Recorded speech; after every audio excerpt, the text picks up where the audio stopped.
Hi everyone, let's talk about Shoaib Ibrahim's new blog. तो मैंने comment किया था कि तुम दोनों बस चलो, वो लोग इतना ज्यादा ही ग्रो करेंगे। तो मैं तो ये नहीं चाहती कि वो लोग ग्रो ना करें। मैं तो चाहती हूँ कि वो लोग जिंदगी में ग्रो करें। ब्लॉग बनाना ये उनकी एक इनकम का सोर्स है। मैं क्यों चाहूंगी कि उनकी इनकम का सोर्स जो है वो बंद हो जाए। मैं तो चाहती हूँ कि वो लोग जिंदगी में ग्रो करें। मेन प्रॉब्लम है कि वो लोग अपने ब्लॉग में क्या दिखाते हैं। सब आगे पास सिर्फ शॉपिंग करने के अलावा कोई दूसरा कंटेंट है नहीं। वो कुछ भी प्रोडक्टिव करती नहीं है अपने ब्लॉग के लिए। कुछ भी नहीं होता है उसके ब्लॉग में। सिर्फ खाना पीना, शॉपिंग करना, अपने रिलेटिव्स को यूज करना, उनको यूज किए हुए कपड़े देना। अपनी मासियों को वो अपने यूज किए हुए कपड़े देती है। और जनाब जो है उनका पूरा का पूरा कंटेंट सिर्फ और सिर्फ मैडम के ऊपर रहता है। सारा जो मेन कंटेंट है वो सब अपने ब्लॉग में दिखाते हैं वो। उसके अलावा उनके ब्लॉग में और कुछ नहीं होता है। मैडम के ब्लॉग्स पहले बहुत ज्यादा प्रोडक्टिव होते थे। आज के टाइम पे सिर्फ वो बिहाइंड द सीन बनकर रह गई है। कम से कम अपना कंटेंट तो सुधारो। कम से कम जो दिखा रहे हो वो तो थोड़ा प्रोडक्टिव दिखाओ। ये मेन प्रॉब्लम है। ब्लॉग बनाना प्रॉब्लम नहीं है, ब्लॉग में क्या दिखा रहे हो वो प्रॉब्लम है। और अगर वो लोग ग्रो कर रहे हैं तो इससे तुम्हें क्या मिलता है, इनके फैंस को क्या मिलता है। मैं तो ये सोचती हूँ जो लोग ये लड़ने के लिए आ जाते हैं, कमेंट्स करते रहते हैं कि तुम तो हेटर्स हो, तुम्हें इनके बारे में बोलते रहते हो, शर्म करो। तो मैं तो ये सोचती हूँ कि तुम्हें क्या मिल रहा है इनके ब्लॉग बनाने से। तुम्हें तो कुछ भी नहीं मिल रहा है। तो इनके फैंस को एक बार अपने बारे में सोचने की जरूरत है। क्योंकि मेरे पास तो बाकी कंटेंट भी है। अगर इन्होंने ब्लॉग बनाने किसी दिन बंद कर दिया तो मुझे अपने चैनल के बारे में भी तो सोचना पड़ेगा ना। मुझे कुछ और भी ट्राई करना चाहिए। तो मैं तो वो कर रही हूँ। तो मेरा जो पूरा चैनल है वो इनके ऊपर जो नहीं है कि ये लोग व्लॉग बनाएंगे तब जाकर मैं कुछ बनाऊंगी। नहीं, मेरे पास बहुत सारे टॉपिक्स हैं बनाने के लिए। तो अब बात करते हैं जनाब के व्लॉग के बारे में।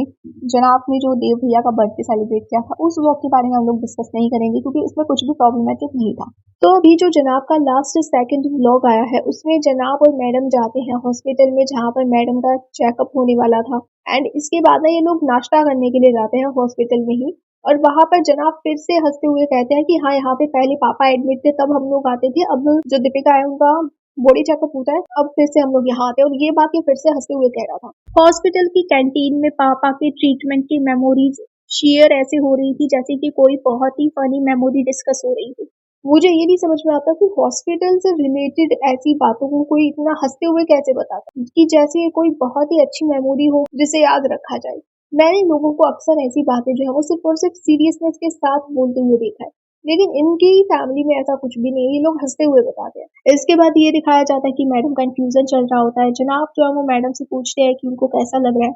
और मैडम कहती है कि उनको आज पहली बार थोड़ा हैवी हैवी सा फील हो रहा है। इसके बाद मैडम जो थी वो बहुत ज्यादा इमोशनल हो जाती है। और वो ये कहती है कि वो जब देखती है कि किसी पेशेंट की कीमो चल रही है तब वो दुआ करती है कि वो जल्द से जल्द ठीक हो जाए। मैं तो यही चाहती हूँ कि मैडम भी जल्द से जल्द ठीक हो जाए। ऐसी सिचुएशन में इंसान को स्ट्रांग बनकर रहना पड़ता है, और वो भी तब जब आपका एक छोटा सा बच्चा हो। तो मैडम जल्द से जल्द ठीक हो जाए, मैं तो यही चाहती हूँ। एक वो समय था जब मैडम सबको ये कहती थी कि गेट लॉस्ट, नहीं चाहिए तुम्हारी सिंपैथी। और एक आज का समय है जब मैडम रो रही है और ये कह रही है कि भाई मैं आपको नहीं जानती लेकिन मैं रिलेट कर पा रही हूँ आज की जो लोग मेरी सिचुएशन से गुजर रहे होंगे। तो उस टाइम पे जब लोग इनको बोलते थे अपनी हेल्थ पर ध्यान देने के लिए, जब सब लोग कहते थे कि सच में लोग यही कहते थे। भाई मैं इनके ब्लॉग खुद देखती थी। लोग यही कहते कि ये कैसे डोरमेट बन गई है, अपने ऊपर ध्यान नहीं देती है, सारा दिन किचन में काम करती रहती है। तो ये गलत एग्जाम्पल सेट करना कि पूरा दिन किचन में लगे रहना, काम करना और एकदम ये दिखाना कि ये कितनी घरेलू हो चुकी है, तो ये गलत एग्जाम्पल सेट करना। जिसके बाद बाकी जो हाउसवाइफ होती थी, बाकी जो डॉटर इन लो होती थी, उनको उनकी सास क्या कहती थी वो सारे अपने एक्सपीरियंसेस शेयर करती थी कि भाई मेरी सास जो है वो इसको देखकर मुझे ताना मारती है कि देखो ये कैसे किचन में लगी रहती है। जबकि बाद में इसकी पोल खुल गई थी कि कैसे इनके घर पे 3 मेड है लेकिन ये फिर भी यही दिखाती थी मैडम की ये घर का सारा काम अकेले करती है। तो एक गलत एग्जाम्पल सेट करते थे। एक ऐसा एग्जाम्पल सेट करने की बजाय कि देखो मैं कमा रही हूँ, मेरे घर में 3 हेल्पर है, उसके बाद मैं थोड़ा बहुत ही हेल्प करती हूँ, मैं सारा काम नहीं करती हूँ। अपनी हेल्थ के ऊपर भी इंसान को ध्यान देना चाहिए, अपने बारे में भी सोचना चाहिए। ये सारे एग्जाम्पल सेट करने की बजाय ये क्या करती थी, इसने अपनी तीनों हेल्पर में से किसी को भी नहीं दिखाया। ये दिखाती थी कि मैं सारा काम करती हूँ, मैं दूसरों के बारे में कितना सोचती हूँ। तो ऐसा करने से कुछ नहीं होता है। एक महिला होने के नाते और खासकर एक इंडिपेंडेंट महिला होने के नाते आपको सोसाइटी में एक अच्छा मैसेज भेजना चाहिए भाई कि अगर आप कमा रहे हो तो आपको अपनी हेल्थ के ऊपर भी थोड़ा फोकस करना चाहिए। अच्छी डाइट लो, जिम वगैरह जाओ भाई, एक्सरसाइज करो, योगा करो, अपने ऊपर ध्यान दो, अपनी बॉडी के ऊपर ध्यान दो। क्योंकि आपको सबसे पहले अपने बारे में सोचना चाहिए, वो भी तब जब आप एक मदर हो। तो एक अच्छा एग्जाम्पल देने के बजाय ये अपने आप को डोरमेट बनाकर रखती थी। लोगों ने जब इस पे क्वेश्चन किए कि तुम कैसे रहती हो, ना अच्छे से बाल बनाती हो, ना अच्छे से कंघी करती हो, लेकिन तो लोगों की बातों को उस समय समझने की बजाय ये क्या कहती थी कि नहीं चाहिए तुम्हारी सिंपैथी, गेट लॉस्ट। तुम लोग वो लोग हो जिनको जिंदगी में प्यार नहीं मिला है। तो एक समय वो भी था और एक समय आज का भी है। और आज मैडम ये कह रही है कि हम सब एक दूसरे की स्ट्रेंथ है, भले ही हम एक दूसरे को ना जाने। एक टाइम पर जब इनके मिलियंस में व्यूज आते थे, लोग इन्हें बहुत ज्यादा देखते थे, तब इन लोगों में इतना ईगो था, इन लोगों में इतना ज्यादा एटीट्यूड था ना कि ये सामने वाले को कुछ समझते नहीं थे। अगर इनके खुद के फैंस कमेंट सेक्शन में कुछ लिखते थे ना, तो इनको इतनी ज्यादा चिढ़ मच जाती थी कि ये लोग तभी वीडियो बनाते थे, उनको क्रिटिसाइज करते थे। अपनी ही ऑडियंस को ये लोग कुछ नहीं समझते थे। लेकिन आज जब इन पे खुद भी मुसीबत आई है, तब ये दूसरों से जो है वो रिलेट कर पा रहे हैं। इसको पता है क्या कहा जाता है? इसको सेल्फ सर्विंग एम्पैथी कहा जाता है। यानी कि जब तक खुद पर मुसीबत ना आए, तब तक दूसरों की तकलीफ की परवाह ना करना। वरना एक टाइम पर ये फेरी वाले से रोड साइड पे स्टॉल लगाते हैं, उस पे सामान बेचते हैं, उससे मैडम 150 रुपए तक के लिए लड़ती थी। जबकि ये ब्लॉगर थी, उस टाइम पे लाखों रुपए कमा रही थी, और लॉकडाउन के बाद जिनकी दुकानें खुली थी, जिनकी कमाई ही वही थी, उससे उस समय ये 150 रुपए के लिए उनसे लड़ रही थी। लेकिन आज जब इन पे खुद पे मुसीबत आई है, तब इनको लग रहा है कि भाई हम तो सब जो है वो एक दूसरे की स्ट्रेंथ है। उस टाइम पर ये याद नहीं आया था कि भाई लॉकडाउन में तो इनका भी काम बंद था, ये लोग तो घर बैठे थे, हम तो फिर भी ब्लॉग बना रहे थे, हमारे बैंक में तो फिर भी पैसे आ रहे थे, तब दूसरों की इनको मुसीबत नजर नहीं आई। जब खुद पे मुसीबत आती है, तब इन लोगों को चिंता हो जाती है। आज ये बोल रही है कि भाई हम एक दूसरे की स्ट्रेंथ बनकर रहना है, लेकिन फेरी वाले से 150 रुपए के लिए लड़ना है, उसकी स्ट्रेंथ नहीं बनना है। BMW नहीं मिली है, तो फिर जहां से ये लोग BMW लेने वाले थे, तो वहां पर एक आदमी का नाम इन्होंने रिवील कर दिया था, उसकी स्ट्रेंथ नहीं बनना था इनको। प्रेगनेंसी के टाइम पे ये गिरने वाली थी, तो किसी ने हाथ पकड़ने की कोशिश की थी ताकि ये गिरे ना, तब उसको ये डोंट टच में बोलती है। ऑडियंस को जब खुद थोड़ा सा भी सिंपैथी दिखा रही थी, तब ये बोलती है कि नहीं चाहिए तुम्हारी सिंपैथी, गेट लॉस्ट। तो तब याद नहीं आता है कि वो भी तो तब तुम्हारी स्ट्रेंथ ही बन रहे थे, वरना बाकी की प्रॉब्लम से इनको कोई लेना देना नहीं है। मुझे और ये बात समझ नहीं आती कि जब भी मैडम को अपनी कोई बात बतानी होती है, ऑडियंस से कुछ भी शेयर करना होता है, तो ये वो सारी बातें अपने ब्लॉग में क्यों डिस्कस नहीं करती है? इनका खुद का एक चैनल है, तो ये सारी बातें मैडम को जनाब के ब्लॉग में क्यों शेयर करनी होती है? आज तक दीपिका से रिलेटेड जो भी न्यूज है, वो सारी जनाब के ब्लॉग में ही आई है। दीपिका के फादर भी जब भी इनसे मिलने के लिए आते हैं, ये सब भी जो है वो जनाब अपने ब्लॉग में बताएंगे कि ससुर जी आ गए। दीपिका की मदर से रिलेटेड कोई भी बात हो, वो भी जनाब अपने ब्लॉग में बताएंगे। दीपिका की डिलीवरी से लेकर प्रेगनेंसी की न्यूज तक, इनके बेबी का फेस रिवील करना, नाम रिवील करना, कजल की डेथ से रिलेटेड बाकी सब कुछ। एक तरह से कहे तो जनाब जो है ना, वो कंटेंट पगलू है। और मुझे लगता है कि कंटेंट पगलू से भी ज्यादा है कंटेंट चोर पगलू कहना चाहिए, क्योंकि दूसरों का कंटेंट चुराते हैं। जो मेन कंटेंट होता है वो जनाब के ब्लॉग में आता है। सब कुछ ये मैडम को कुछ भी अगर शेयर भी करना होता है, तो वो भी जनाब के ब्लॉग में आएगा। इस बंदे का, इस आदमी का सारा कंटेंट इसकी बीवी ही है। मैडम अपने चैनल पे भी तो बता सकती है ना सारी बातें, ऑडियंस जो है वो ज्यादा रिलेट कर पाएगी, खासकर महिलाएं। इसके बाद ये लोग एक होटल में जाते हैं खाना खाने के लिए, वहां पर ये रूहान को भी बुलाते हैं। वो बच्चा मीरा रोड से होटल तक 1 घंटे ट्रेवल करके पहुंचता है। तो चलो वो इनकी मर्जी है, भाई इनको बुलाना था अपने बच्चे को। वो बच्चा पूरा दिन से अपने पेरेंट्स से नहीं मिला था, लेकिन बच्चे की कोई एक्साइटमेंट नहीं थी अपने पेरेंट्स से मिलने में। उससे ज्यादा एक्साइटमेंट तो उसकी मिठाई खाने में थी कि उसको मिठाई मिलेगी आज। आप देखना, जब वो दीपिका के गले लग रहा था, वो बच्चा खुद जो है वो दीपिका को खुश कर रहा था, क्योंकि वो नहीं है अपने पेरेंट्स के क्लोज। वो अपने पेरेंट्स से ज्यादा क्लोज था अपनी नैनी में, अपनी नानी के ज्यादा क्लोज है।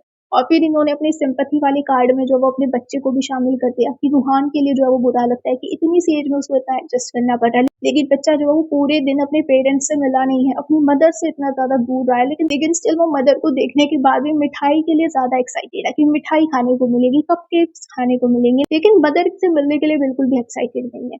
तो ये दिखाता है कि इस बच्चे का बॉन्ड अपनी नानी से ज्यादा क्लोज है, अपने पेरेंट्स से नहीं। इसके बाद जनाब जो है वो मैडम को मिक्सर दिलाते हैं, जो कि मैडम ने कहा भी था कि अब की बार उनको अपने बर्थडे पर एक मिक्सर चाहिए है। मैडम जो थी वो मिडिल क्लास से रिलेट करने के लिए इतना कुछ कर रही है, और क्या कंटेंट है इनका, मतलब मैं तो उसके बारे में सोच के हैरान हो जाती हूँ कि क्या कंटेंट बचा है अब इनके पास, कि वीडियो लंबी करने के लिए अब इन्होंने ये तक दिखा दिया है कि देखो भाई गूगल पे जो है वो मेरे ही फोन से हो रहा है।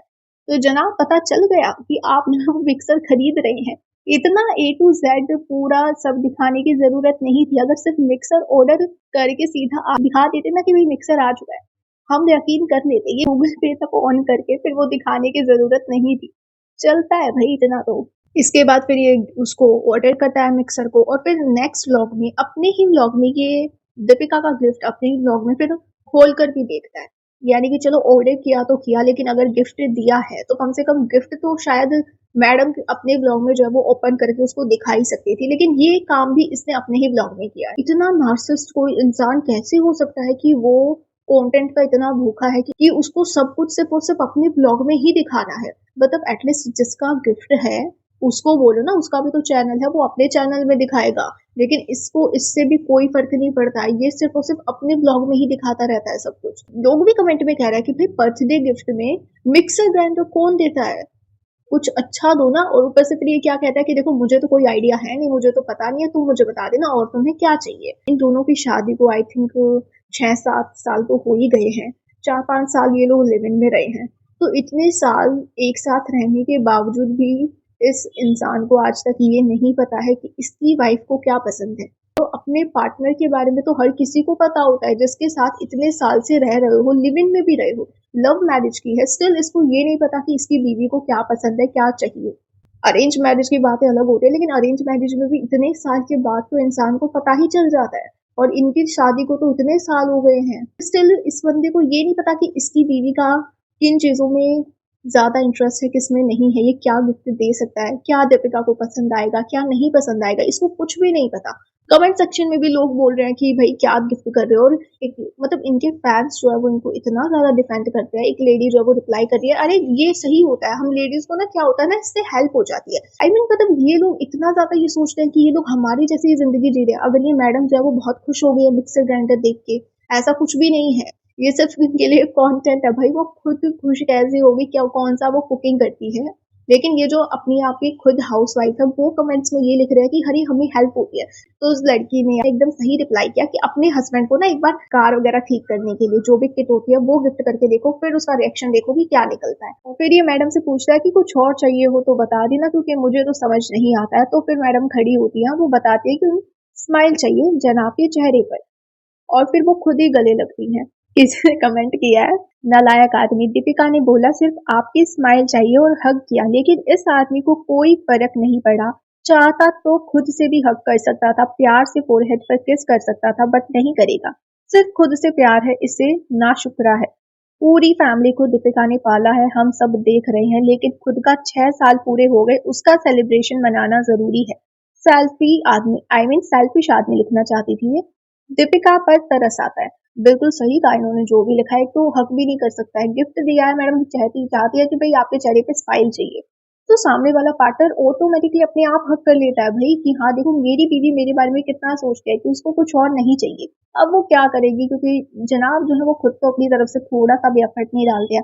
मैडम तभी समझ गई थी कि जनाब को फोन चाहिए है नया, और वो लेकर भी आई। भले ही वो एक प्रमोशन था, लेकिन स्टिल चलो वो लेकर तो आई।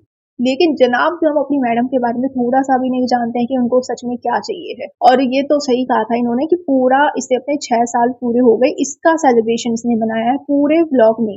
इसने सिर्फ यही बातें की हैं। 2 बार तो इसने अपने बच्चे को बोला है कि पता है आज पापा को 6 साल हो गए हैं, आप सबको जो है वो थैंक यू बोलो। 2-3 बार इसने अपने बच्चे से बुलवाया है। इतना नार्सिसिस्ट आदमी है ये। और किसी ने इस पर भी कमेंट किया है, 22 मिनट के व्लॉग में 6-7 खुद के बारे में, खुद के चैनल की बकवास करी है बस। बर्थडे का सारा लाइमलाइट खुद लेने की एज यूजुअल कोशिश। कब सब आपको समझ आया क्या देना है जनाब, 6 साल से क्या देख रहे हैं हम। बर्थडे है लेकिन पापा की चैनल को सब्सक्राइब करो, वो ज्यादा इंपॉर्टेंट है। हे भगवान, भगवान बचाए ऐसे नार्सिसिस्ट आदमी से हर औरत को। बिल्कुल सही कहा, इसने पूरा व्लॉग जो है वो सिर्फ और सिर्फ अपने यूट्यूब पर 6 साल पूरे होने पर निकाल दिया।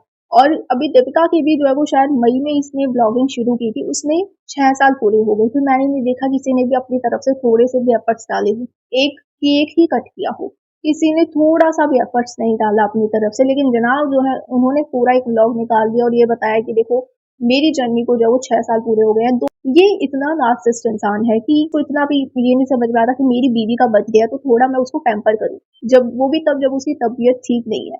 ऐसी सिचुएशन में तो हर लड़की चाहती है कि उसका हस्बैंड उसके साथ रहे, कुछ उसको स्पेशल फील कराए।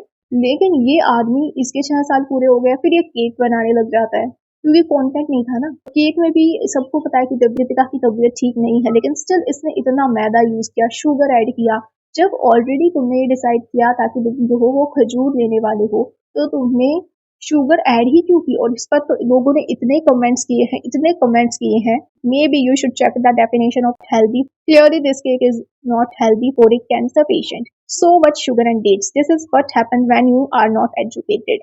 Please don't use refined oil and refined sugar and maida. It's very dangerous for health. You are making for cancer patient.